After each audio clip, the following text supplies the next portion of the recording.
Il y a des femmes dont le parcours vous happe, des voix qu'on n'oublie pas, des présences qui laissent une trace, qui transforment l'intime en force collective.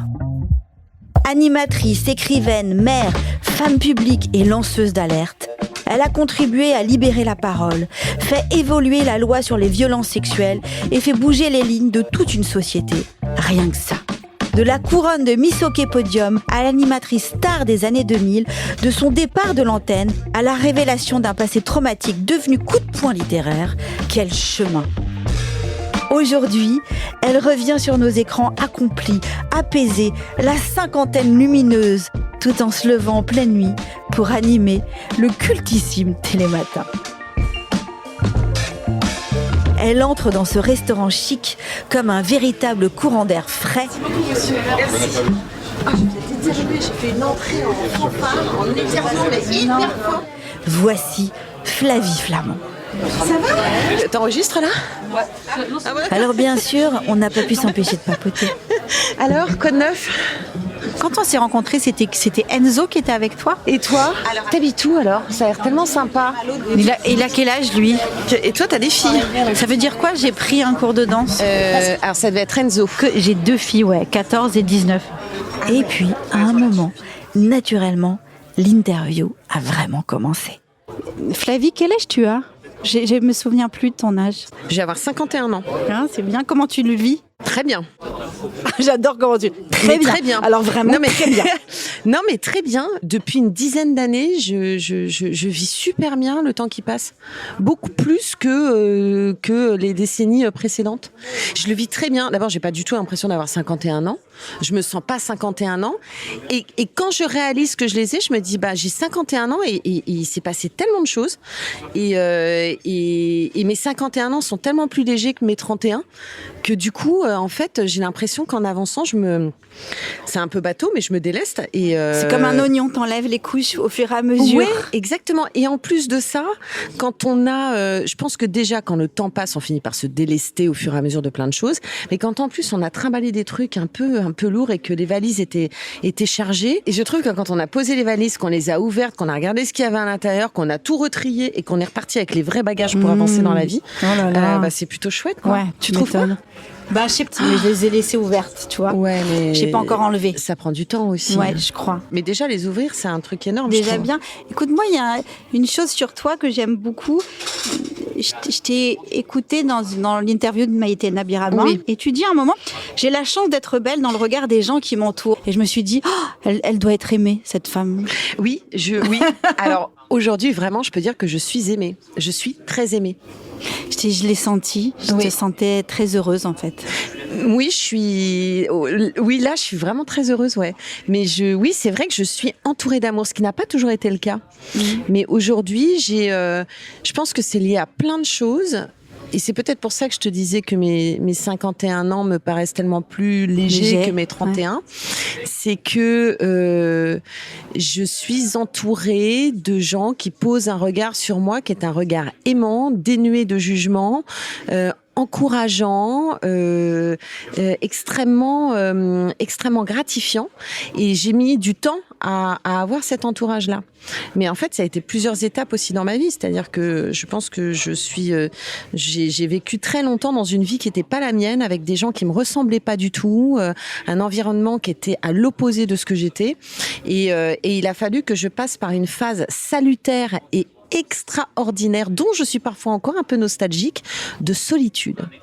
Et j'ai eu des années de solitude.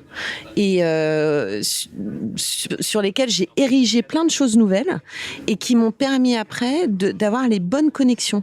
Comme tout à coup, tu sais, il y a une greffe et puis on voit que tout repart.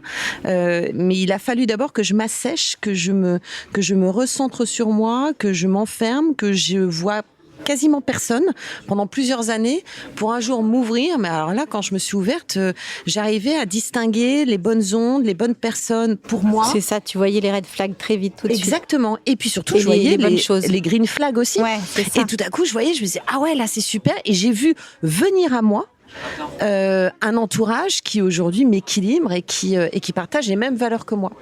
Et aujourd'hui, ouais, je suis très aimée. Je suis très aimée par mes fils, je suis très aimée par mes amis, je suis très aimée par un homme, je suis très aimée. Mais j'aime aussi beaucoup. Ouais. Mais c'est pareil en fait quand t'as plein d'amour en toi, ce que tu as forcément, et que tu t'es là avec ton paquet d'amour et que tous ceux que t'as en face de toi ne le méritent pas. C'est lourd à porter, quoi. Tu te trimbales ton amour, tu dis mais attends, je me souviens à une époque, je rêvais d'étreinte, j'en ai fait un livre. Mais oui, et d'ailleurs alors attends, j'allais te dire, parce que dans l'étreinte, tu dis longtemps, mes bras ont été orphelins. Ah oui. Et ça m'a. Ah oui, mais c'est vrai. Hein. Mais t'as déjà eu toi ce sentiment justement, cette impression d'être tellement seule que tu as envie, tu as un besoin mais irrépressible, éperdu d'une étreinte, et tu pourrais demander à un inconnu de te prendre dans les bras. Moi, j'ai parfois erré dans ma vie, marché dans la rue en me disant qu'est-ce que je pourrais demander à cette personne qui a l'air bienveillante, qui a l'air peut-être aussi seule que moi, tu voudrais pas juste me prendre dans tes bras pour que je ressente ça. Et en fait, ça m'a tellement cruellement manqué que du coup aujourd'hui, je donne des étreintes tout le temps. J'en reçois aussi. Mais quand on explore ce sentiment de solitude à ce point-là, je pense que tout à coup, après, on a que ça à donner. Tu vois ce que je veux dire ?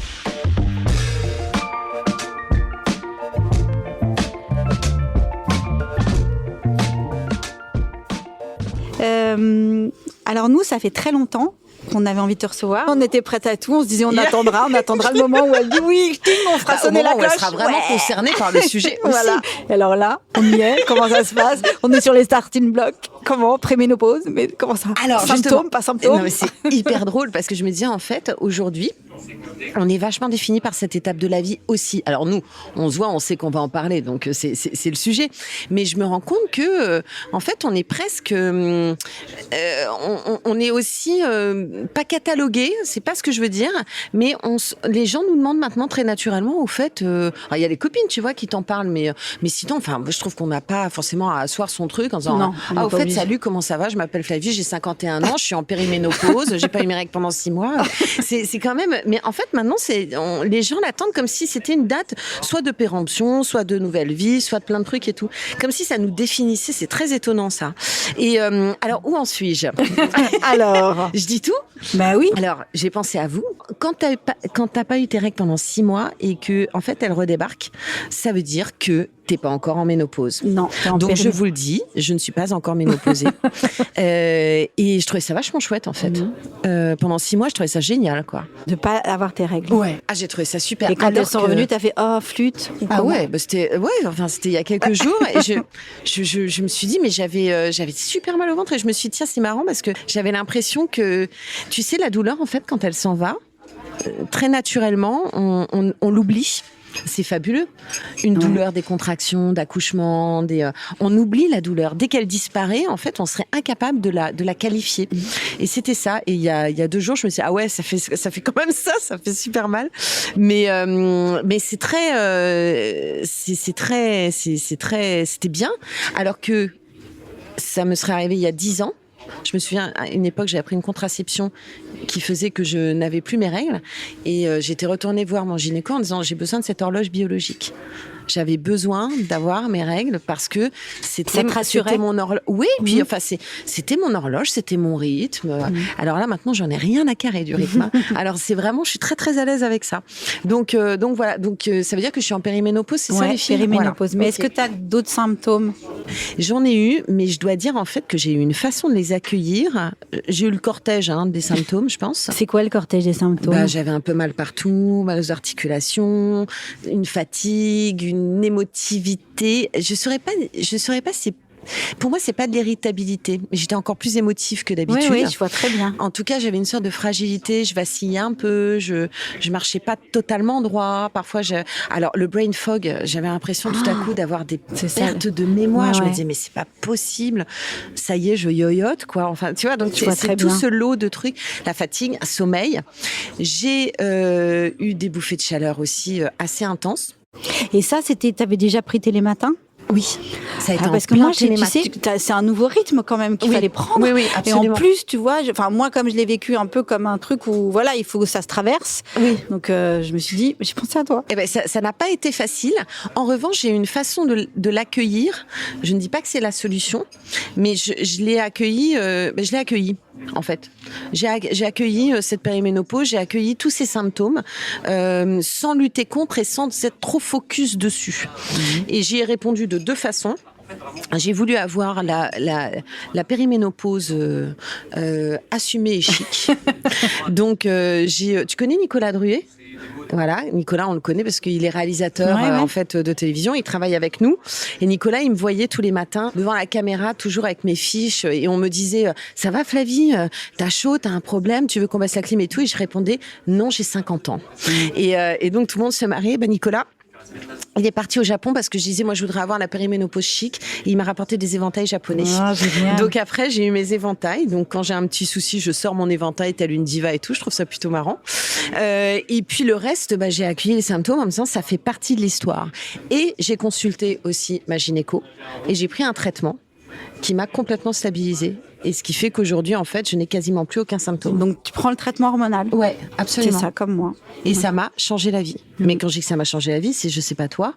Ben si, ça me change la vie. Dès que je l'oublie, après, c'est une cata. Et puis après... Mais tu l'oublies ? Moi, je l'oublie pas. Hein. Si, ça m'arrive de l'oublier. Ah ouais. C'est quoi ? C'est du gel ? C'est la petite capsule, la petite ovule et le gel. Ah bah c'est ça. Ouais, c'est ça. Parce que d'habitude, on le donne quand on est vraiment en ménopause. Ah bah moi, ma gynéco me l'a donné pour vraiment. Alors ça fait un mois quoi. Mais à partir du moment où je l'ai pris, une semaine après. L'affaire était réglée. Je pouvais plus sortir mes éventails, j'ai plus mal partout, tu vois. Et ça, c'est vraiment, je trouve ça révolutionnaire, quoi. Ben ouais, moi, je prône le traitement hormonal, mais parce que effectivement, pour moi, ça a été incroyable. Donc, c'est simple, en fait, en réalité. Ben oui. Et je comprends pas pourquoi on nous en parle pas tant que ça. Bah parce que si on en fait. Enfin maintenant, ça y est, c'est quand même. Les femmes ont encore vachement peur. Elles y vont pas, et même les médecins sont un peu sceptiques. Enfin, tu vois, faut être. C'est un peu étrange ce qui se passe autour de ce traitement. J'ai vu mon cardiologue. En fait, c'est mon cardiologue qui m'en a parlé en premier. Il m'a dit, mais est-ce que tu as un traitement ? Il me dit, je te le dis, à 50 ans, tu augmentes ton risque cardiovasculaire. La ménopause, de toute façon, va faire que tu vas de toute façon t'affaiblir naturellement avec cette baisse, cette chute. On dit d'une baisse, mais en fait, c'est une chute d'hormones. Et je te conseille de prendre ce traitement parce que ça va protéger ton cœur. Et je me suis rendu compte que ça n'était pas que cosmétique pour les symptômes, mais que c'était aussi un acte de santé. Et c'est la raison pour laquelle je me suis tournée vers ma gynéco assez rapidement. Et je dois convenir que, en fait, aujourd'hui, cette ménopause, elle devient très facile, quoi, en fait.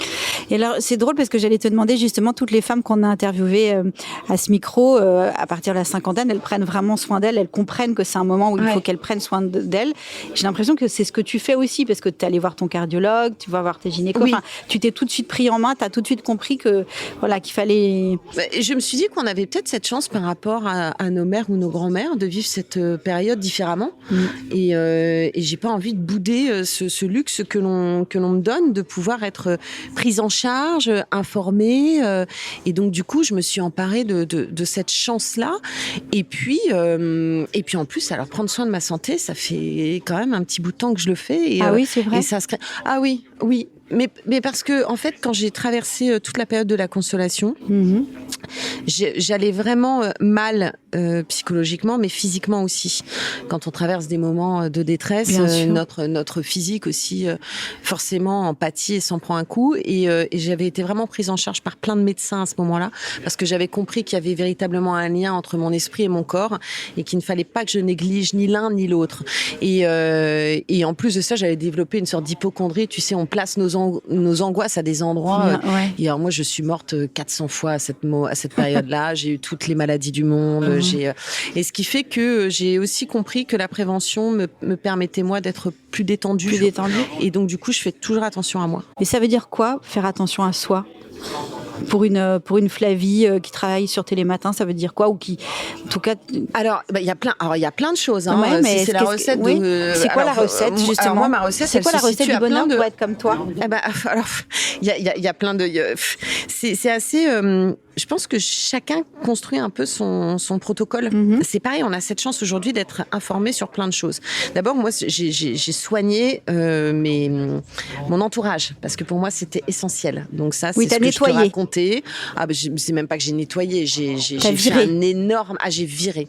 J'ai éjecté des gens toxiques. Éjecté, de dire je les ça. ai, mais vraiment, sorti de moi, sorti de ma vie, j'ai coupé les ponts, tu sais, comme quand tu élagues un arbre, en fait. Et je me suis retrouvée un petit tronc à poil, en disant, bon, il y a un moment, ça va bourgeonner, je vais avoir des petites branches, tu vois. Et aujourd'hui, ça fleurit. Ouais. Mais voilà, donc ça a été quelque chose de très salutaire, parce que ça a soigné mon écologie intérieure, je dirais. À un moment donné, l'affection, ça permet aussi d'être bien. Et puis après, je mange bien. L'alimentation est hyper importante pour moi, mais depuis très longtemps aussi, depuis cette période-là, je pense que la consolation a vraiment tout changé. A été un tournant, ouais, complètement. Donc, je fais très attention à ce que je mange. Je veux manger sain, je veux manger bien. J'essaie d'avoir une hygiène de vie. Alors, je suis pas du tout une ayatollah de rien du tout. Je suis plutôt une kiffeuse, mais j'essaie de modérer les choses.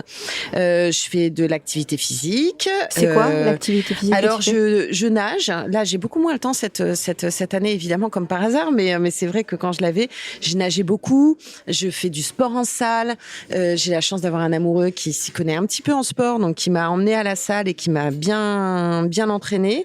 Je fais de la barre au sol, et puis je me déplace à vélo dans Paris. Enfin, tu vois, je suis tout le temps en mouvement. Et puis aussi, je vois des médecins. Voilà. Et j'ai une sorte dans ma tête de calendrier des examens de santé que je veux faire. C'est pas d'une façon complètement délirante. Je suis pas obsédée, mais je fais une mammo tous les ans sur les conseils de ma gynéco. Je vais voir le dentiste tous les 6 mois. Je vois le cardiologue. Ça, lui, je kiffe. Alors, je vais le voir tous les ans. J'aime bien moi quand il me dit que mon cœur va bien, tu vois. Enfin, et j'ai mes rendez-vous, mes rituels, ma dermato, et comme ça, je sais pas. J'ai construit autour de moi un environnement qui me rassure et qui fait que chaque fois j'avance un peu plus sereine. Ouais, tu te sens bien, quoi. Ouais. Tu te sens en forme. Oui.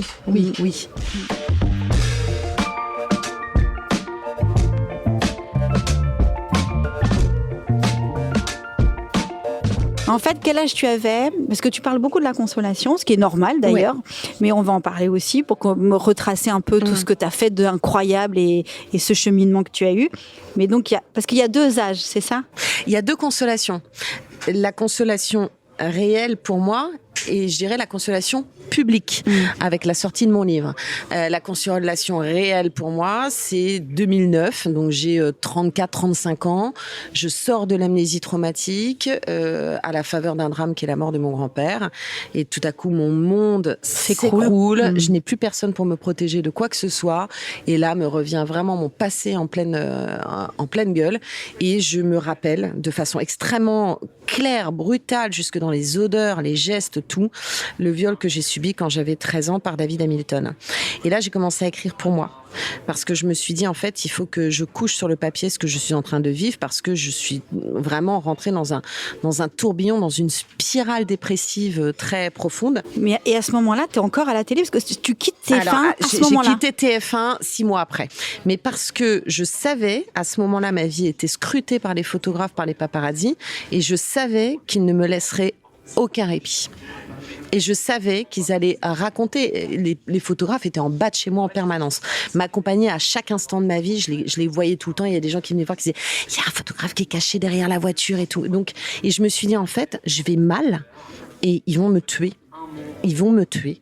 Donc du coup, il faut que j'aille comme un animal blessé à l'orée du bois, que j'aille lécher mes plaies et puis je reviendrai quand j'irai bien. Mais sinon, ils vont me descendre. Je vais tout perdre dans cette histoire. Ouais. Parce que c'est ça quand même, faut le dire, la presse people, les photographes sont des rapaces. Ils se foutent de savoir ce que tu es en train de vivre. Ils vont raconter l'histoire qu'ils vont vouloir raconter. Ouais, tu as eu un instinct de survie. J'ai eu un instinct de survie. Je me suis dit, si je souffre devant tout le monde, je vais jamais me relever. Ma carrière va en pâtir. Enfin, va exploser. Je vais plus être capable de m'occuper de mes enfants.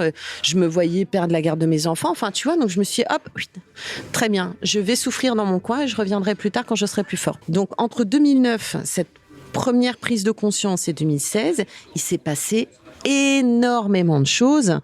Et c'est vraiment dans cette période-là que se situe ma renaissance. Ouais. C'est pas en 2016, j'allais déjà beaucoup mieux quand le livre est sorti. Parce que c'est pareil. Là, j'ai eu un instinct de survie aussi. Je me suis dit, ce livre ne sortira que lorsque je serai debout. Parce qu'après, je savais aussi que...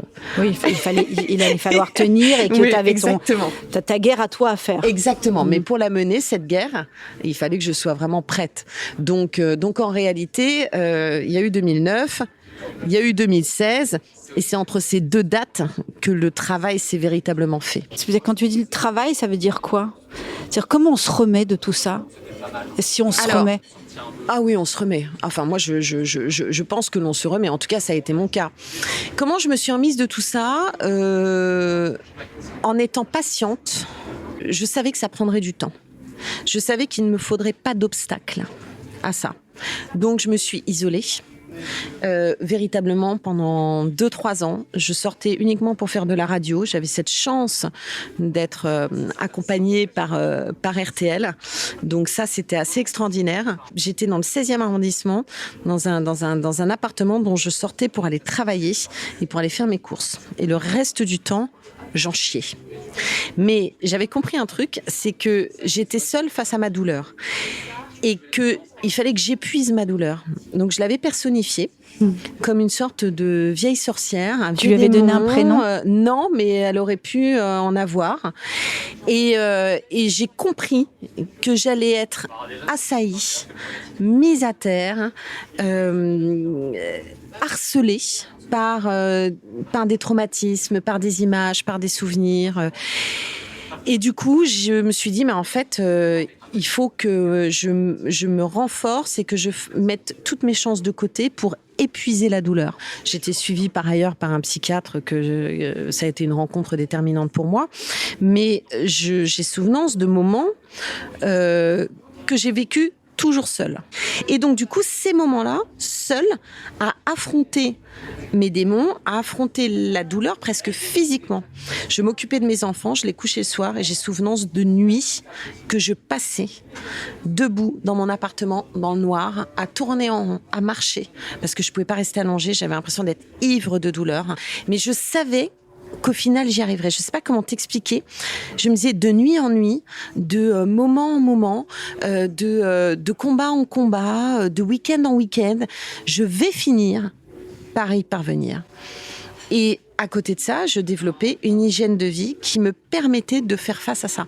C'est-à-dire que très vite, j'ai été tentée de boire un peu plus trop, j'ai été tentée de manger plus, et là, je me suis dit, ok, en fait, ça ne fait qu'aggraver tes symptômes. Donc, j'ai tout analysé, tu vois, j'ai fait une sorte d'état des lieux. C'est génial, quand tu picoles, mais tu te rends compte, t'emmènes ton fils le matin à l'école et 5 minutes après, t'es dans la rue et tu lui tiens sa petite main et en fait, t'es pétrifié et t'as des crises de panique. Pourquoi ? Bien sûr. Bon, j'ai des crises de panique parce que j'ai ça, mais peut-être aussi parce que j'ai un peu picolé hier. Ouais. Donc, du coup, j'essaierai demain sans picoler. Et je me rendais compte que ça allait mieux. Enfin, tu vois, et j'ai écarté au fur et à mesure tous les trucs toxiques.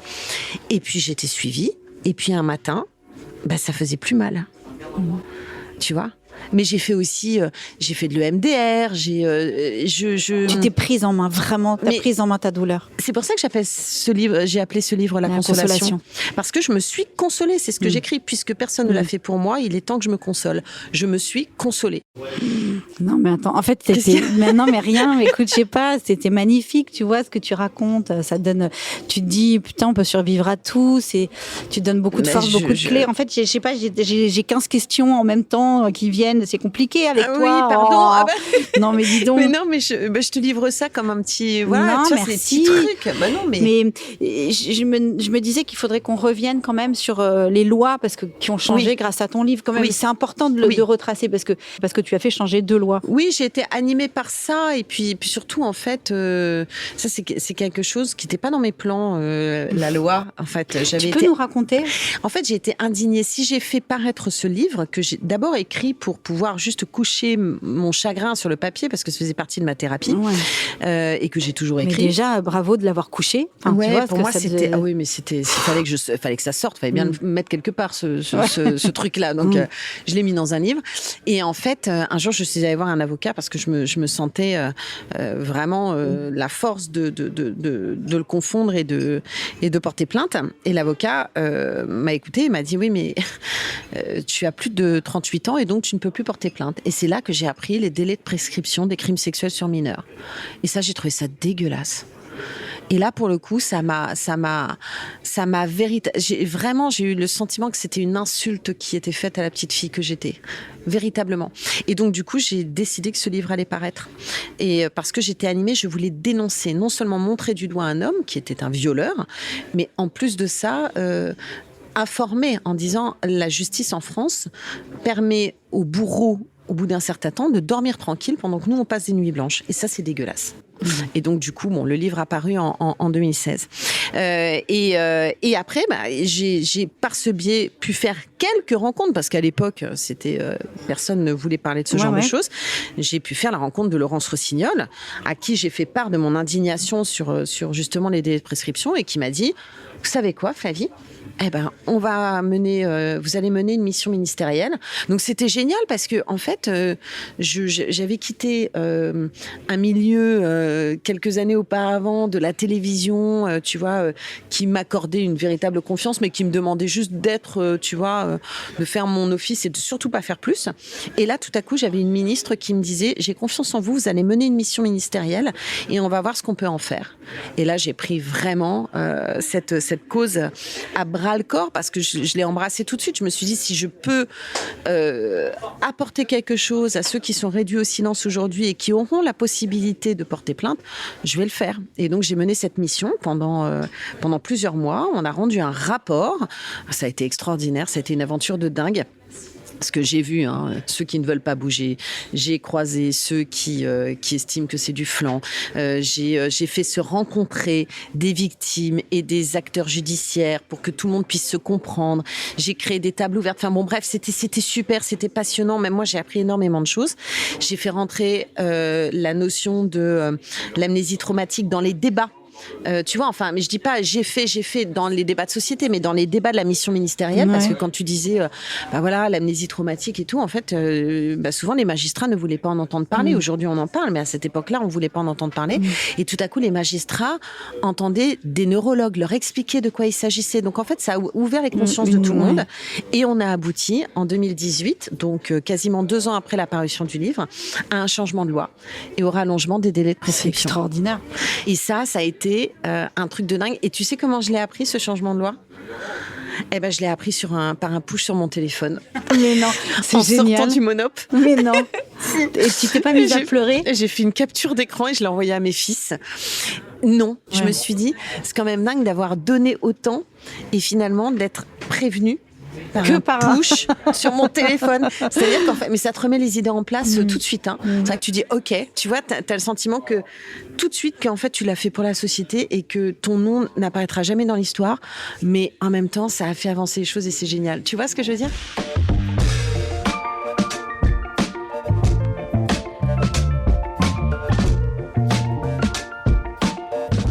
Je me demandais, qu'est-ce qui a fait que, après tout ça, et après tout ce que tu avais dit sur la télévision, ou le mal-être que tu avais pu ressentir et tout, qu'est-ce qui a fait ? Comment ils ont réussi à ce que tu reviennes à la télé ? Moi, quand j'ai appris que tu revenais à la télé, j'étais tellement contente. Mais tu m'as envoyé un message. Mais ouais, j'étais tellement... Je me suis dit, quel bon choix. Mais comment ils peuvent faire ça ? Mais enfin, quel joli choix. Tu vois, parce que c'est important de voir une femme de ton âge, enfin de ton âge, de notre âge, bien sûr. Présenter comme ça une émission le matin, enfin ça envoie des signaux. Ouais, c'est super. Je me suis fait cette réflexion-là quand ils me l'ont proposé. Je me suis dit waouh, ils sont hyper modernes à France Télévisions. Comment ça s'est passé ? T'étais où ? T'étais en vacances ? Je me suis vraiment posé la question. Pas du tout. Et ça s'est passé très simplement. Ça s'est passé comme un coup de fil. Il se trouve que moi, Télématin, c'était une émission que j'avais super envie de présenter il y a 15 ans quand j'ai quitté TF1. Et donc, ça a été un alignement des planètes, tu vois. Et voilà. Et j'ai trouvé ça hyper moderne de leur part. Et la proposition est tombée comme ça. Et j'ai accepté comme ça parce que je me dis que c'était un super défi, que j'avais 50 ans, que ça allait m'astreindre à une hygiène de vie que je n'avais jamais eue. Parce que alors là, inutile de dire, je suis couchée à 20h30. Tu peux nous décrire parce que justement, je pense que toute cette période un peu troublante de la ménopause ou la périménopause, en tout cas, toute cette période un peu bordélique, je pense aussi que je l'ai bien vécue parce que Télématin m'astreint à une hygiène de vie absolument irréprochable. Et que je sais que je vais payer le moindre écart. Donc... Pour la première fois de ma vie, je ne fais pas d'écart. Donc, je me tiens hyper à carreau. Donc, j'ai une vie, écoute, qui est réglée comme du papier à musique. Vas-y, raconte. Tu nous fais le protocole de ta vie. Tu vas voir, c'est très simple. Je me lève tous les jours vers 4h du matin. Au début, c'est très, très, très difficile. Le premier matin, tu y arrives. Le deuxième matin, tu dis... c'est comme à l'école. La première fois que tu vas à l'école, tu dis, mais en fait, ça va durer comme ça pendant toute ma vie. Mais les premiers jours, tu y vas, t'es content. Et puis après, tu trouves ça super difficile. Donc, ça a été le cas. Je me suis pris un autobus en pleine poire pendant 3 mois pour choper ce rythme que j'ai maintenant. Je me réveille à 4h du matin. Je pars de chez moi à 4h30, 4h45. J'arrive à France Télé à 5h. Je suis en réunion de rédaction dès 5h jusqu'à 5h30. 5h30, je descends au studio, on me prépare, on me transforme en Flavie Flamand, parce qu'inutile de dire que quand j'arrive, ma reconnaissance faciale, quand j'arrive à France Télévisions, ne me reconnaît pas. Et on me transforme en Flavie Flamand, je suis sur le plateau, je pars pour 3 heures de direct. Ouais. Après ça, on a à peu près 3 heures de réunion et de préparation sur les thèmes du lendemain avec la rédaction. Je rentre chez moi. Soit j'ai 1 heure de barre au sol, d'une activité physique, enfin un truc. Je déjeune, mais tu vois, une viande grillée, j'ai envie de dire légumes, enfin parce que des légumes. Oui, j'ai pris un petit déjeuner le matin hyper protéiné avec du pain que je fais, avec du skyr, enfin plein de trucs. Du pain que tu fais ? Oui, je fais mon pain. Ah, mais comment tu fais ton pain ? Je vais t'expliquer ma recette après. Et ensuite, je déjeune, je dors une demi-heure, 3/4 d'heure, pas plus, parce que sinon, je suis dans le gaz. Ouais. Et là, j'ai 1 heure, 1 heure et demie devant moi. Et après, je prépare mon émission du lendemain que j'écris pendant 2-3 heures. Je dîne et je me couche. Voilà. Donc, c'est aussi simple que ça. Et je suis dans mon lit tous les soirs à 20h30. Je suis comme une petite mémé dans mon lit. Je prends ma mélatonine. Je lis quelques pages d'un bon livre et je m'endors. Ouais. Et je me réveille à 4h le lendemain matin. Dis donc, c'est pas très fun. En même temps, c'est fun de faire ce que tu fais. Alors, c'est fun de faire ce que je fais. Ma vie sociale en a pris un coup, mais je me rattrape les week-ends. Ouais. Et je découvre ce que c'est que d'être matinale, ce qui n'avait jamais été mon cas. Jamais. Et je me sens bien, je me sens bourrée d'énergie, mais parce que j'ai cette régularité. Moi aussi, j'ai besoin d'un cadre. Je suis très heureuse dans un cadre. Mais finalement, en fait, on aspire à sortir du cadre. Puis bon, il y a plein de domaines dans lesquels on sort du cadre. Mais je trouve que pour ça, en fait, c'est quelque chose de très structurant. C'est quoi la recette du pain ? Alors, c'est hyper simple. C'est un pain protéiné que je fais un soir sur 2. Je mets 300 grammes de skyr. Je mets un petit filet pour le moelleux d'huile, de cameline ou un truc comme ça. Je mets des flocons d'avoine. Mais vraiment, j'en mets, tu vois, à la louche, mais de sorte à faire comme une sorte de pâte. Je mets 2 œufs. Je balance des graines, des raisins, des cranberries, tout ce que je veux. Et je mets ça dans un moule à cake et je fais cuire à 220 pendant 1 heure. Attends, je vais faire ça ce soir. Et t'as un pain super vitaminé qui est hyper bon et qui te cale. Et en plus, ça, t'as que des bonnes choses parce que tu prends du bio et tout. Et ça te permet de tenir. Quoi. Ça sent plein de protéines. Le skyr étant notre meilleur ami. Le skyr est le meilleur ami de la femme de 50 ans. Exactement. Donc voilà, tu pourras essayer, tu m'en donneras des nouvelles. Oui, je vais le faire là.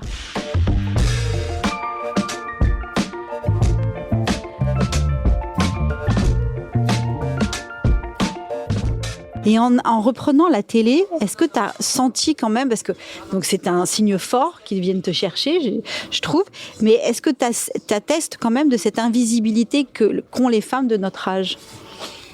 Oui, et en même temps, c'est bien la preuve que les choses évoluent. C'est vrai, oui. C'est-à-dire que moi, je présente Télématin, toi, entre autres, dans Bel et Bien. Et je trouve qu'un truc formidable que tu fais en ce moment, depuis quelques temps, tu fais des photos canonissimes. Ah, j'adore. Ah si, il faut exploiter ça à fond les ballons. Parce que vraiment, je trouve que tu n'as jamais été aussi belle que sur les... gentille. Non, mais je trouve que il y a une puissance. Une saine provocation, une puissance. Il y a un truc qui est très, très beau. Donc, toi, tu le fais. Enfin, je veux dire, depuis quelques temps, j'ai posté mes fesses il y a 1 an.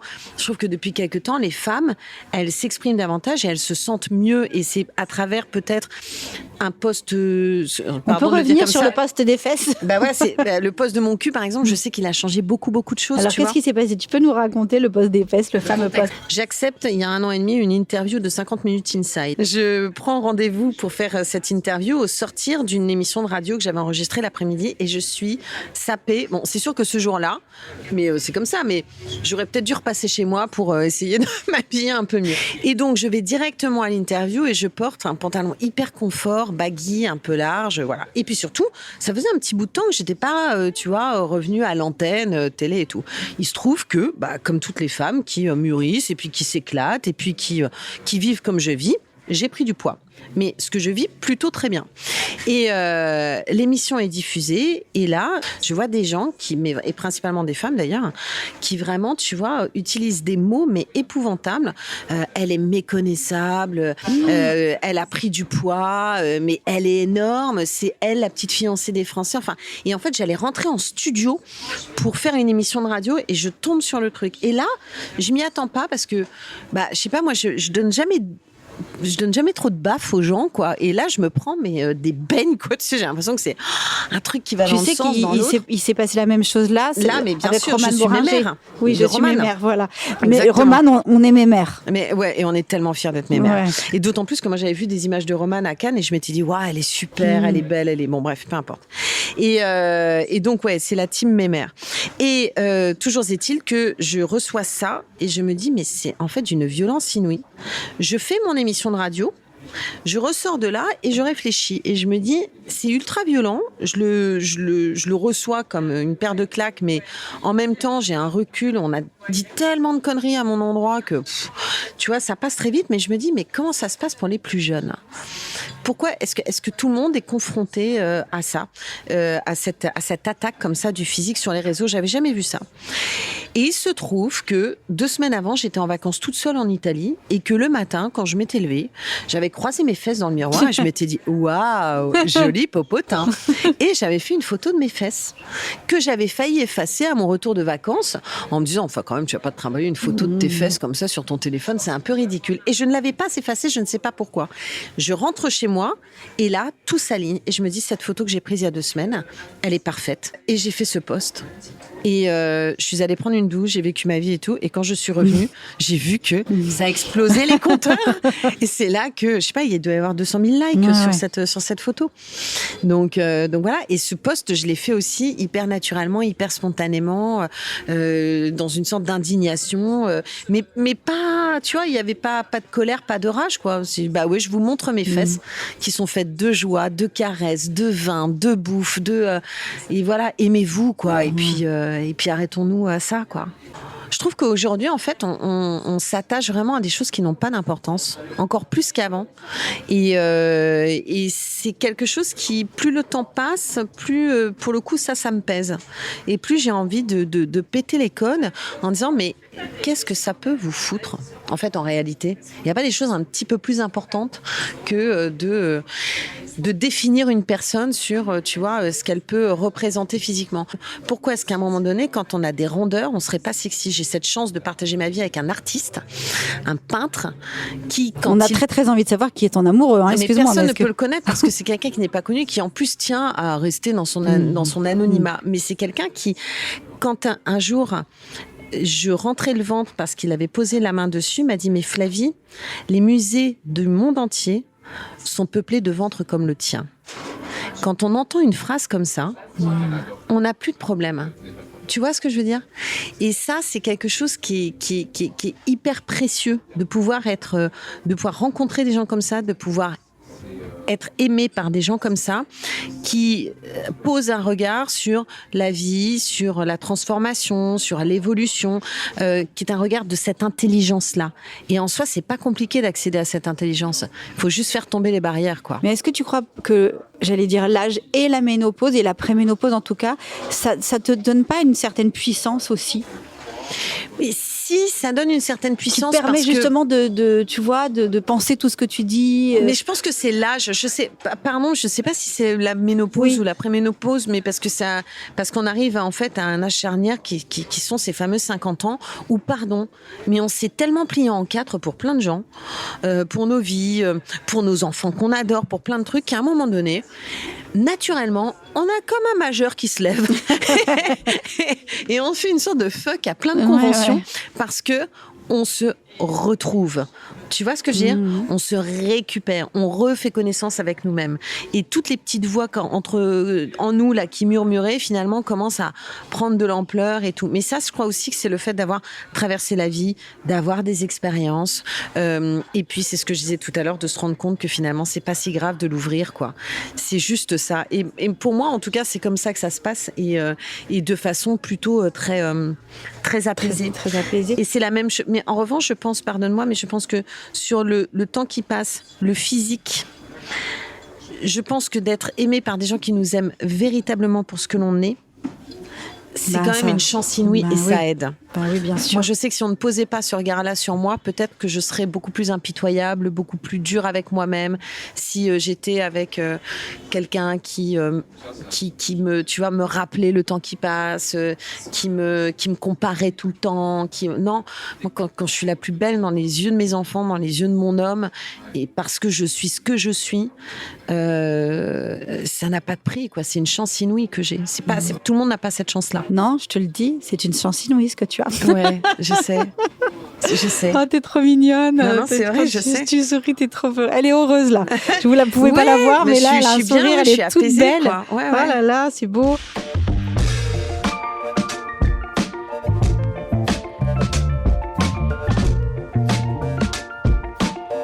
Flavie, qu'est-ce que tu pourrais dire aux femmes et aux hommes qui nous écoutent ? Si tu avais un conseil, les personnes qui ont peur de vieillir, des personnes qui ont peur d'avancer, qui n'osent pas oser. Ah, c'est compliqué. Les conseils, c'est pas trop mon truc. Non, qu'est-ce que je pourrais dire ? Ça paraît super bateau, mais souvent, je regarde les gens dans le métro, je regarde les gens, tu vois, dans la rue, et j'ai l'impression qu'en fait, ils subissent leur existence.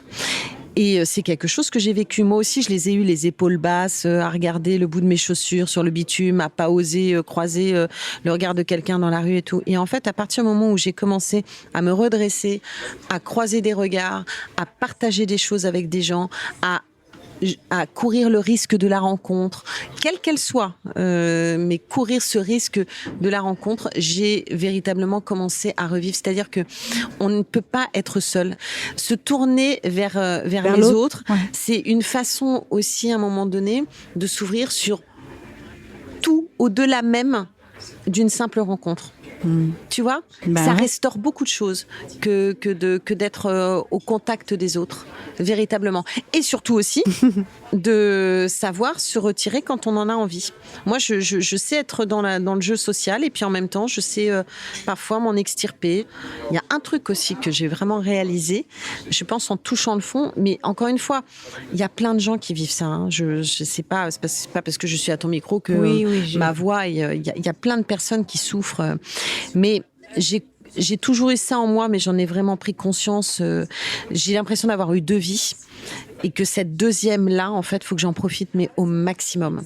Donc, je n'ai plus envie de m'encombrer. Je trouve qu'on a assez d'entraves, d'épreuves, de plein de choses et tout, pour s'encombrer nous-mêmes. Le monde est là pour me faire chier, mais moi, je vais pas me faire chier en plus, quoi. Tu vois ce que je veux dire ou pas ? Et ça, je ne le supporte pas. Donc, du coup, je suis extrêmement vigilante à ça, à ne pas me créer des problèmes supplémentaires. J'ai une jauge. D'accord. Il y a des moments, j'ai la moitié de ma jauge qui est dans le vert et j'ai le bas de ma jauge qui est dans le rouge. Je sens que je frôle le rouge. Dans ces moments-là, j'arrête tout. Je me ressource et je reviens quand je suis remontée au vert. Je ne laisse plus, je vais plus au bout du truc. Tu comprends ce que je veux dire ? Je vois très bien.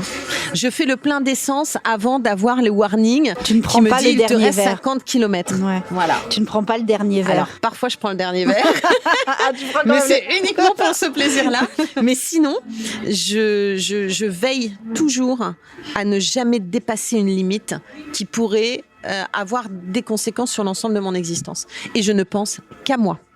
Mais qu'à moi. Les seules personnes qui comptent dans ces moments-là, ce sont mes enfants. Point. Voilà. Et il y a qu'à eux que j'ouvre la porte. Donc parfois, je sors véritablement, je m'extirpe du monde. Je fais des mensonges, je suis pas là, je me rends pas au rendez-vous, je me ressource. Je ne pense qu'à moi. Je ne laisse plus personne me piller ou me prendre des choses. Ouais. Merci Flavie. Ah merci. C'était chouette. Tu veux qu'on continue ? T'as l'air étonnée. Bah ouais. Bah oui, ça passe vite. On va passer toute la journée, toute la nuit ensemble. Non, c'était cool. J'espère que j'ai pas trop parlé en fait. Ben si, pourquoi trop ? Enfin, je veux dire, c'est magnifique ce que tu nous racontes. D'accord. Tu nous offres moi, je vais repartir avec un petit bout de toi. Ah bah c'est cool. Moi aussi, je vais repartir avec des petits bouts de toi. Et tu continues à montrer tes seins et tout. C'est trop joli. Ok. En tout cas, merci beaucoup vraiment pour tout ce que tu nous as offert. Bah merci, c'était un plaisir aussi. Ouais.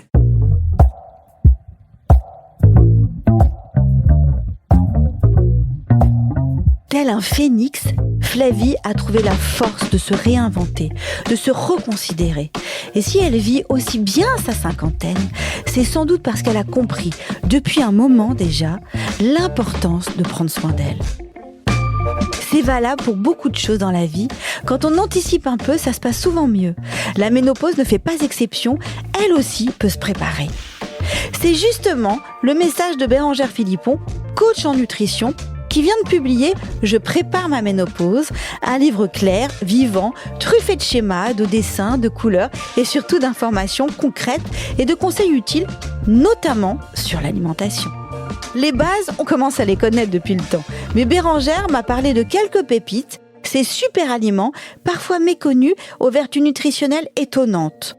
Zoom sur ces alliés du quotidien, à la portée de tous et qui peuvent vraiment nous faire du bien. On connaît tous un peu les grands piliers de l'alimentation. On peut les rappeler vraiment très brièvement, mais en gros de pas faire l'impasse sur les protéines parce que les protéines souvent elles sont oubliées et qui dit manque de protéines dit problème derrière de risque d'ostéoporose, de fonte musculaire encore plus importante, ce qui peut après créer une prise de poids encore plus importante. Enfin.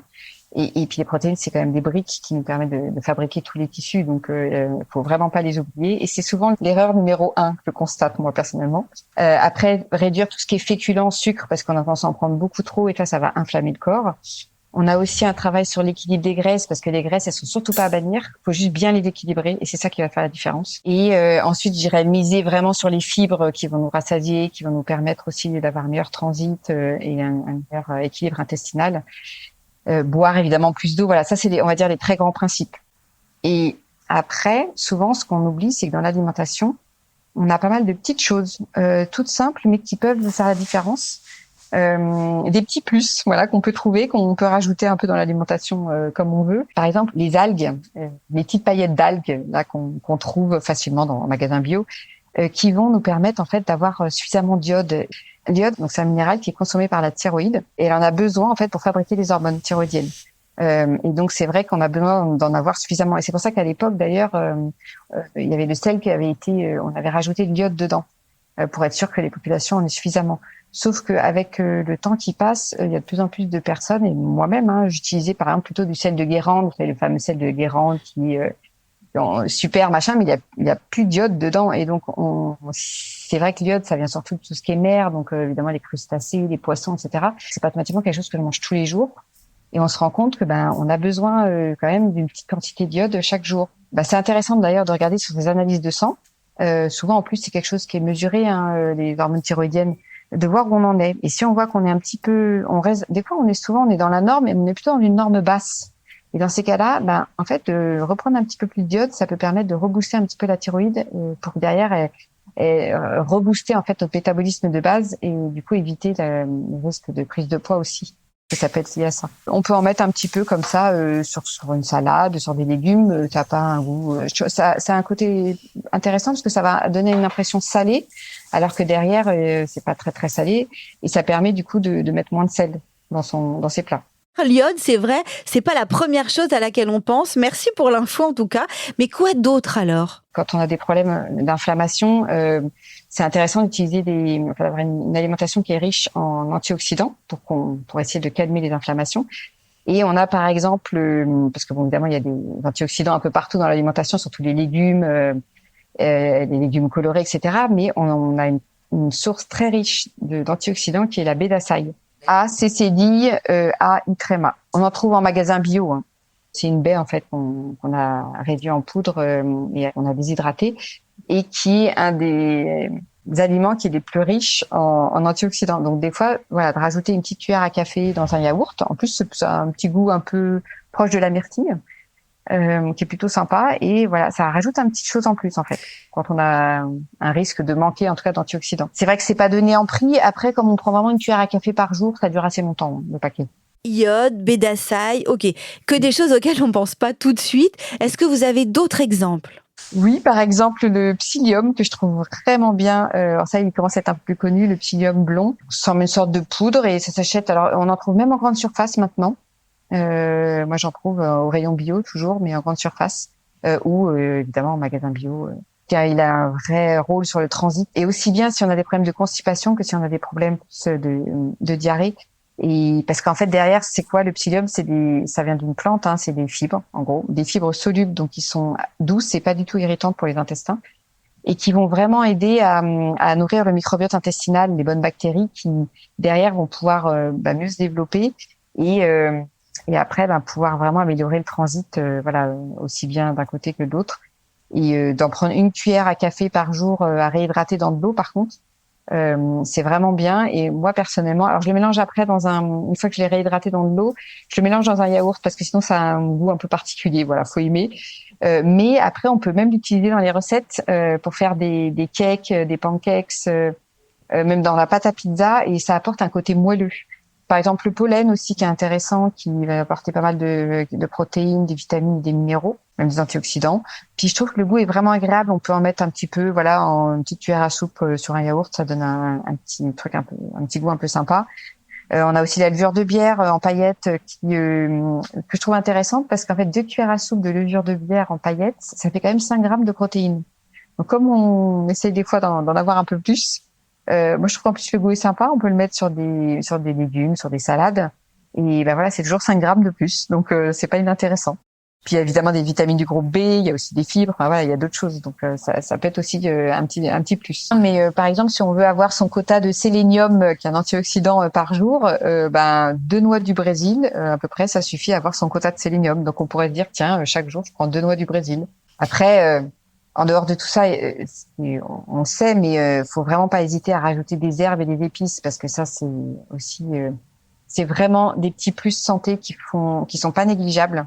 On y pense, enfin, on se dit que c'est plus pour le goût aussi, hein, mais ils ont un potentiel de vitamines, d'antioxydants, de minéraux qui, mis bout à bout, si on en met régulièrement, et ben ça compte. C'est vrai qu'il faut y penser à ces petits plus, ces petits coups de pouce, on va dire, santé. Alors Bérangère, vous êtes experte en nutrition, mais vous êtes aussi en préménopause, d'où l'idée justement de ce livre.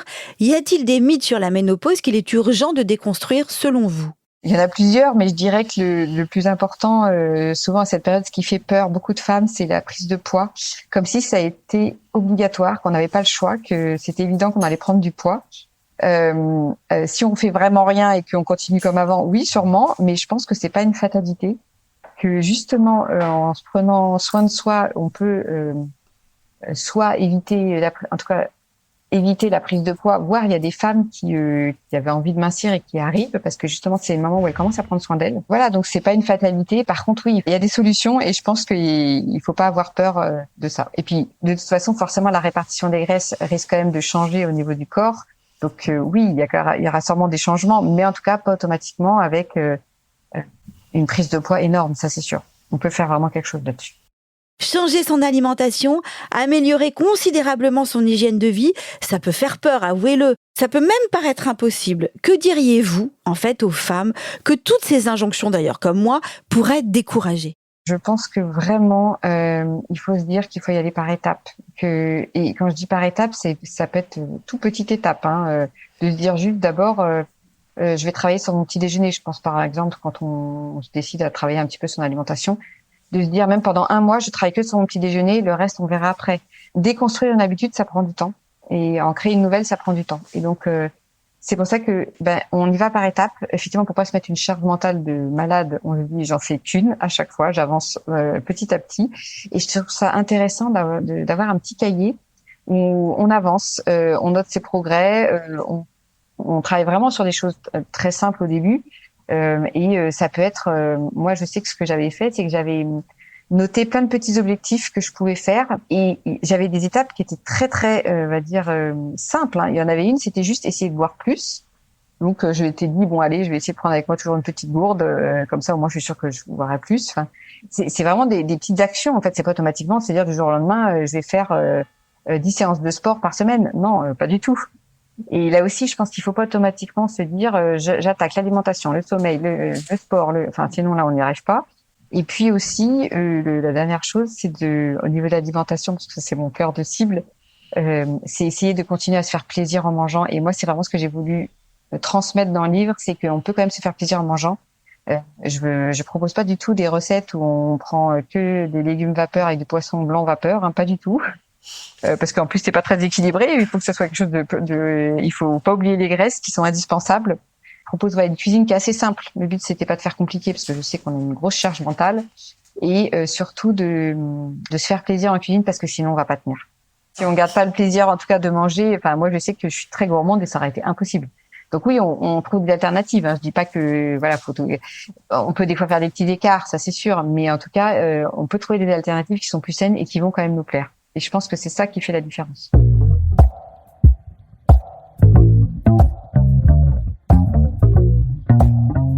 Il y a 1000 manières d'habiter son âge, mais elles passent souvent par le même chemin, celui du corps qu'on écoute enfin et de la parole qu'on libère. Qu'il s'agisse de réparer, de prévenir ou simplement de mieux vivre, il n'est jamais trop tard pour prendre soin de soi. Merci à Flavie Flament pour sa confiance et sa générosité lors de cet échange puissant et salvateur. Merci à Bérengère Philippon, son dernier livre « Je prépare ma ménopause » est en vente partout. Merci beaucoup à Sophie Drumin qui a écrit, tourné et monté cet épisode. Merci à Célia Brondeau qui l'a mixé. Quant à moi, je vous dis à très vite pour un nouvel épisode. Ciao!